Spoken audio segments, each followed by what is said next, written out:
Imagine that the intestine is like a big tube through which everything you eat passes. Now, think that in some parts of this tube there may be little balls growing on the inside walls. These little balls are called polyps. They appear because, for some reason, the cells that form the wall of the intestine start to multiply faster than normal and end up gathering in one place, forming this elevation. It's as if you were running your hand along a smooth wall and suddenly found a bump. This bump inside the intestine is the polyp. It doesn't grow from one day to the next, it's something that grows little by little, and often we don't even feel that it's there. In fact, before the age of 20, it's quite rare to have polyps in the intestine, but as people get older, these polyps become more common. For example, from the age of 50, many people can develop polyps, and this doesn't mean that they are ill. You're probably asking yourself, yeah, but is it dangerous? Well, most of the time it's nothing serious. In most cases, these polyps are harmless little balls. But in some situations, they can turn into something more serious, like cancer. There's nothing to be alarmed about because it doesn't happen to everyone, but that's why we need to keep an eye on things and have routine checkups to make sure everything is okay. So, in a nutshell, a polyp is a little ball that appears on the wall of the intestine, especially in older people. Most of the time, they don't cause any problems, but in some cases, they can turn into something more serious. That's why it's important to monitor and care for them to prevent anything bad from happening in the future. Before you continue, help us spread the word about this video. If you haven't subscribed to the channel yet, do so and activate the bell so you don't miss any updates. Now, let's get down to business. Now that you've understood what polyps are, perhaps your next question is, can they turn into cancer? Let's think about it together. Remember how I said that most polyps are just a harmless little ball in the intestine? Well, most of the time, they don't really cause any problems. But there is an important detail. In some cases, these little balls can turn into something more dangerous. It goes something like this. Imagine that the polyp is a little plant. Sometimes it will remain there, small and peaceful, without getting in the way. But in other situations, this little plant can start to grow and change, and that's when the risk of it turning into cancer can appear. This doesn't mean that all polyps will become cancer, quite the opposite. Most stay there without bothering you. However, some specific types of polyps can, over time, develop into more serious lesions. You might be thinking, how do I know if my polyp is dangerous or not? The truth is that you can't tell from the symptoms alone because most people with polyps don't even feel anything. What makes all the difference is discovering polyps early, during routine examinations such as colonoscopy, which we'll talk about later. The earlier we find these polyps and, if necessary, remove them, the less chance there is of them becoming a problem. So, the key is prevention. If you discover a polyp early and remove it before it grows or changes, your chances of avoiding cancer are very, very high. That's why doctors recommend regular checkups, especially for those over 45 or 50. If we take care of polyps as soon as they appear, we can avoid major complications in the future. Now that you know about the risk of polyps turning into cancer, let's talk about something important. What symptoms can you experience if you have a polyp in your intestine? Well, here's some news that may come as a bit of a surprise. Most of the time, people with polyps don't feel anything at all. That's right. Most polyps in the intestine grow silently, without causing pain or any other symptoms. That's why they can go unnoticed for many years, and why preventive examinations such as colonoscopies are so important. Without these tests, it can be very difficult to discover that they are there. But in some situations, polyps can grow so large that they start to show signs that something is wrong. So, what are the symptoms that can appear? Well, the first and most common is bleeding. Polyps can bleed, and when this happens, you may notice a change in the color of your stools. They can become darker or even have a reddish tinge. This is a red flag to see a doctor immediately. Another possible symptom is abdominal pain, especially that cramping sensation, you know? It may seem like you've eaten something that didn't go down well, but in fact the polyp could be causing a partial obstruction in the intestine. This means that it is blocking the passage of feces, which can result in pain and even difficulty eliminating gas or feces. But calm down, this is very rare. Most of the time, as I've already mentioned, polyps don't cause pain or any other discomfort. So, in short, most people with polyps don't feel anything. But if the polyp starts to grow too much, it can cause bleeding in the stool, abdominal pain, and difficulty going to the toilet. Now, you might be asking yourself, if I don't feel anything, how am I going to find out if I have polyps? That's where the importance of preventive examinations comes in. We're going to talk about how to find out if you have polyps and which tests are best to diagnose them. Stay with me and we'll find out. Do you have any symptoms? Now that you know that polyps don't usually cause symptoms, you might be wondering, if I don't feel anything, how do I know if I have polyps in my intestine? That's an excellent question, and the answer is simple: through preventive examinations. These tests are essential for detecting polyps before they develop into something more serious, as we saw earlier. The most recommended test for identifying polyps is a colonoscopy. That name may sound complicated, but let's make it simple. A colonoscopy is an examination in which the doctor uses a device similar to a thin hose, which has a camera at the end. This camera is inserted through the anus and travels through the entire large intestine, and even part of the small intestine, allowing the doctor to see exactly what the wall of the intestine looks like from the inside. Now, you might be thinking, that looks uncomfortable. Actually, you don't feel anything, because the examination is carried out under light sedation. This means that you're relaxed and, in most cases, you won't even remember the test afterwards. As well as being painless, colonoscopy is very important because if the doctor finds any polyps during the examination, he can remove them on the spot. This procedure of removing the polyp is called a polypectomy and is one of the most effective ways of preventing bowel cancer. Another way to find out if there is something wrong is to test for occult blood in the stool.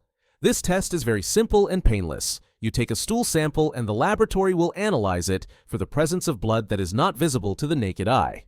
Occult blood in the stool can be a sign that there is something in the intestine, such as a polyp that is bleeding, but it is not a substitute for a colonoscopy. It serves more as a first step. Now pay attention. A colonoscopy is recommended for everyone from the age of 45 or 50, even if you don't feel anything. If there is a history of bowel cancer in your family, such as in parents, grandparents, or siblings, the doctor may recommend starting the tests earlier, even before the age of 45. This is because, in these cases, the risk of developing polyps is higher, and the sooner you start taking care of yourself, the better. Now that you know what a colonoscopy is and how important it is for discovering and even removing polyps in the intestine, a common question arises. What happens after I've had the test? Do I need to have a colonoscopy again? How often? These questions are very important, and the answer will depend a lot on what the doctor finds during the examination. If your colonoscopy is normal, i.e., the doctor doesn't find any polyps or any other changes, that's great news. In that case, you probably won't need to have another colonoscopy for another 10 years. That's right, 10 years. When the test doesn't find anything and you don't have a family history of bowel cancer, the risk of developing polyps or problems in this period is very low. But if the doctor finds polyps during the examination, then the situation changes a little. If he has managed to remove all the polyps, the next step is to look at these little balls under a microscope. Depending on the size and type of polyp, the doctor will decide when the next colonoscopy will be. For example, if the polyps were small and of a less worrying type, you may need to repeat the examination in 3 or 5 years. However, if the polyps were larger or of the adenoma type, a type of polyp that can turn into cancer over time, the interval between examinations may be shorter to ensure that there are no new polyps growing. One very important thing worth emphasizing is that the removal of polyps during colonoscopy prevents bowel cancer. This is because many polyps can take years to develop into cancer. So by removing these little balls at an early stage, you're practically eliminating the risk of them becoming something more serious in the future. It's like you're putting out a fire before it starts. What's more, having a colonoscopy and removing polyps is usually a simple and safe procedure. Most people go home the same day, and in most cases there are no complications. Of course, as with any medical procedure, there are some risks, but they are minimal when compared to the benefits of preventing cancer. Now, you might be thinking, okay, I understand that colonoscopy is important and that if I have polyps, I might need more tests in the future. But what can I do to prevent polyps from appearing? Great question. Prevention is always the best course of action, and understanding the risk factors is an important part of this process. First, let's talk about genetic factors. Some people may have a greater predisposition to developing polyps because of their family history. If you have close relatives, such as parents, siblings, or grandparents who have had bowel cancer, your chances of developing polyps increase. Not only that, but there are some rare genetic syndromes, such as familial adenomatous polyposis, which cause a person to have many polyps in the intestine throughout their life. In these cases, medical monitoring should start earlier and examinations should be carried out more frequently. But it's not just genes that influence the appearance of polyps. Environmental and lifestyle factors also have a big impact. For example, A diet high in fat and low in fiber is directly related to an increase in polyps. Eating too many processed and industrialized foods with too little vegetables, fruit, and fiber can encourage the appearance of these growths in the intestine. So one of the ways to prevent this is to eat a healthier diet, rich in fiber and natural foods such as vegetables, fruit, and whole grains. Another important factor is smoking. Smoking is associated with many health problems, and the risk of developing polyps in the intestine is one of them. Smokers have a greater chance of developing polyps and other problems in the digestive system, as well as increasing the risk of these polyps turning into cancer. Quitting smoking is one of the best decisions you can make for your overall health. Alcohol is also a villain in this scenario. Excessive consumption of alcoholic beverages, especially on a regular basis, can increase the risk of polyps. Moderating or avoiding alcohol is an important attitude to prevent these problems. In addition, people with obesity or diabetes are also more likely to develop polyps in the intestine. Maintaining a healthy weight through a balanced diet and regular physical activity is an excellent way to reduce this risk. Exercise not only helps control weight, but also improves bowel function and overall health. For those suffering from inflammatory bowel diseases, such as Crohn's disease or ulcerative colitis, the risk of polyps is also higher.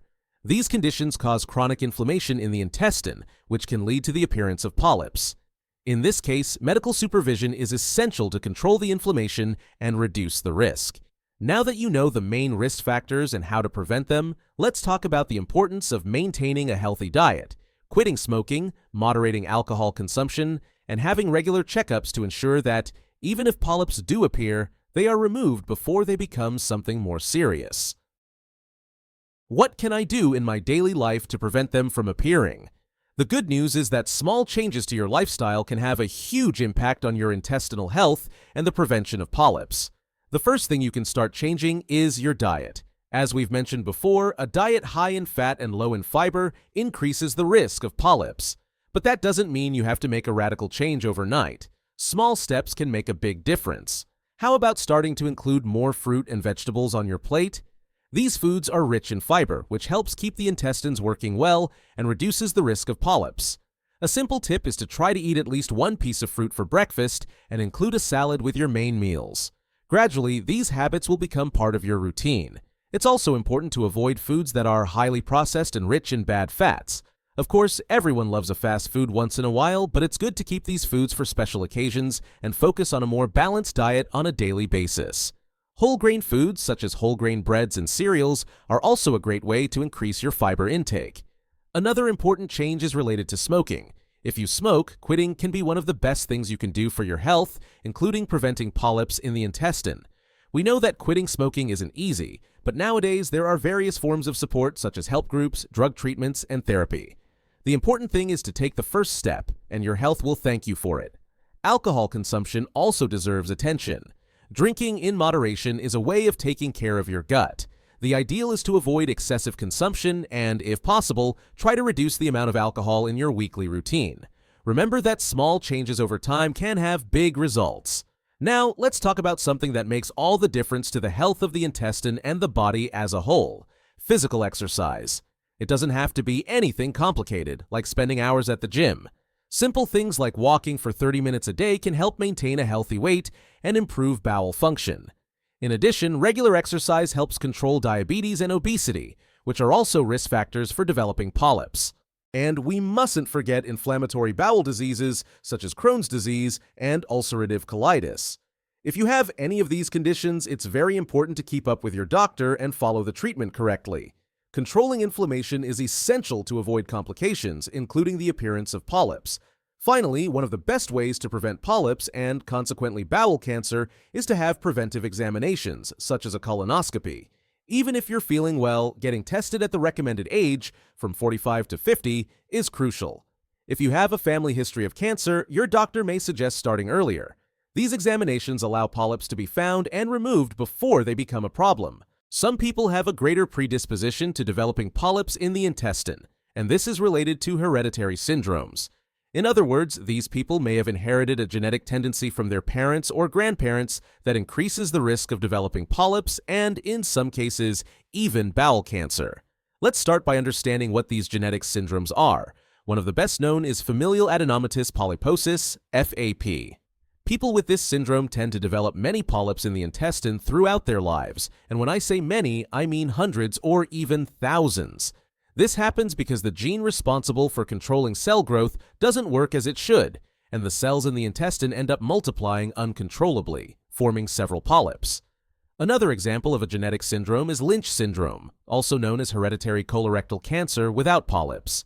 Unlike familial adenomatous polyposis, people with Lynch syndrome don't have as many polyps in their intestines, but the few that do appear are more likely to turn into cancer, often more quickly than normal.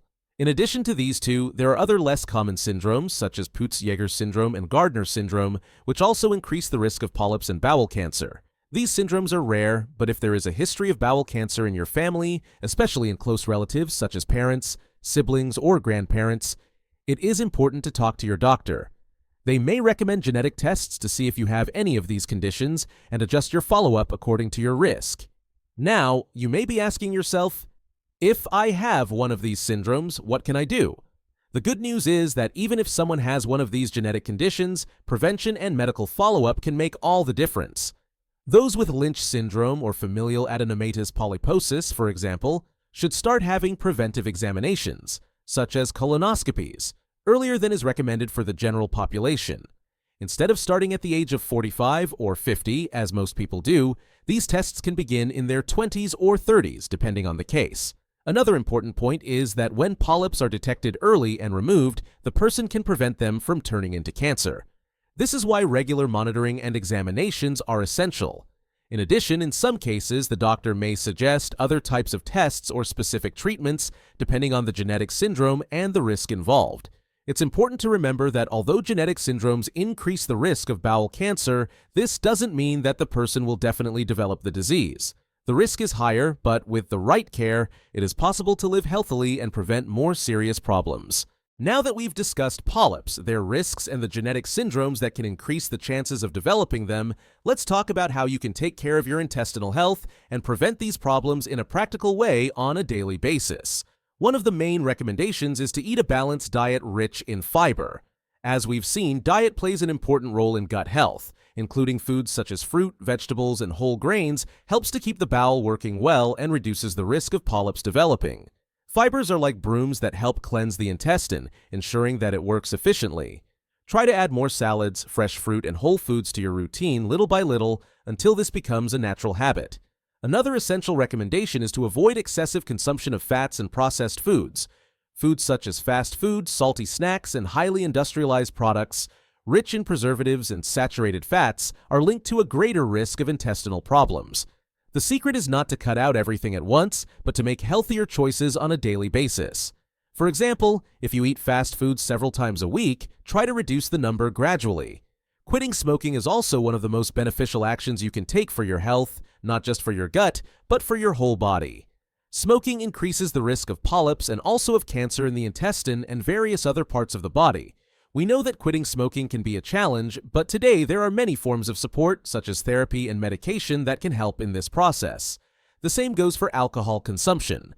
Drinking moderately or avoiding excessive alcohol consumption is an effective way of looking after your gut and reducing the risk of polyps. Remember that balance is always the key. Maintaining a healthy weight is another important factor in preventing polyps. Obesity is associated with various health problems, including an increased risk of intestinal polyps. This doesn't mean you need to go on radical diets, but rather adopt healthier habits in your daily life, such as exercising regularly. And it doesn't have to be complicated. A 30-minute walk a few times a week can make a big difference to your intestinal and general health.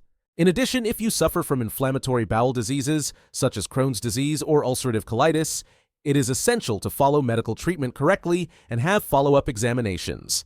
Controlling inflammation is fundamental to preventing polyps from appearing in these cases. Now, talking about more direct prevention, the main test to keep your intestine healthy and detect polyps early is colonoscopy. As we've already discussed, this examination allows the doctor to look directly at the wall of your intestine and, if necessary, remove polyps before they become dangerous. The general recommendation is for people to start having this examination from the age of 45 or 50. But if there is a history of cancer in the family, examinations can start earlier. If you have already had a colonoscopy and the result was normal, you can rest assured that it will usually only be necessary to repeat the test after 10 years. However, if polyps have been found, the interval between tests will be defined by the doctor depending on the type and number of polyps. Finally, it's worth remembering that small lifestyle changes can have a huge impact on your intestinal health. Eating a healthy diet, exercising, avoiding tobacco and alcohol, and having preventive examinations are simple but extremely effective ways of preventing polyps and bowel cancer. Now that you have all this information, remember that healthcare is an ongoing process. If you follow these guidelines, you'll be on the right track to keeping your gut healthy and avoiding major problems in the future. Now, if you liked this video, don't forget to like it, leave your comments, and share it with anyone you think could benefit from this information. That way, you'll also help other people to take care of their health. And of course, subscribe to the channel to keep receiving more important tips like this. See you in the next video.